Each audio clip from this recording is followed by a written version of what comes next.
Welcome to the 4th episode of the PlayStation Randomizer, the show where the randomizer gods pick a game for me to try from the 700 plus options in the new PlayStation Plus catalog, and I decide if that game is worth trying so you don't have to.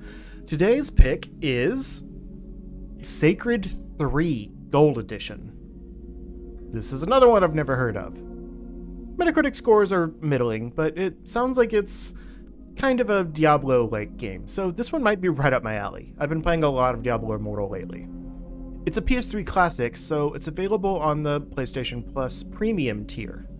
Let's check it out. Okay, so yeah, it only took 4 weeks, but we've finally got a stylized fantasy action game with satisfying combat and some neat RPG elements.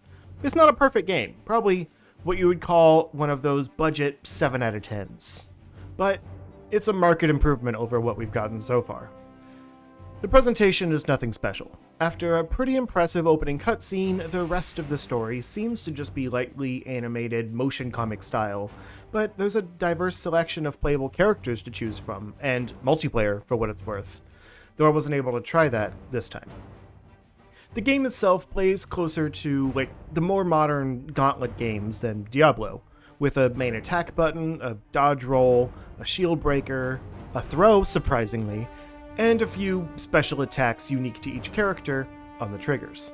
Add in a satisfying execution move when you knock enemies down, and you have an enjoyable combat system, even if it is that kind of hack and slash style where I imagine it would still get kind of old after a while doing the same thing over and over. There's a few different enemy types too, with the weak minions, shielded enemies that have to be weakened first, and bigger creatures with health bars, as well as bosses at the end of each level.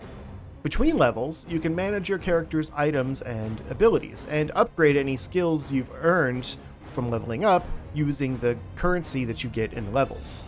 You also sometimes get new passive abilities by saving certain magical creatures in the levels, and occasionally new pieces of weapons and armor. It doesn't have a rich loot system like Diablo, which was a big bummer for me, but there's still some different abilities to equip, each with their own upgrade trees, so there's plenty of incentive to keep going level to level, making your character stronger. Overall, there was a lot to like here, and I could definitely see myself coming back to this one. Like I said, it feels a little budget in places, but it's got me curious about this series I'd never heard of, and that's kind of why I wanted to do these videos in the first place. So I've definitely got to rank this one as a play. If these fantasy hack and slashes are up your alley, you definitely won't regret it. And hey, we finally got a good game. Hopefully things are looking up. Until next time.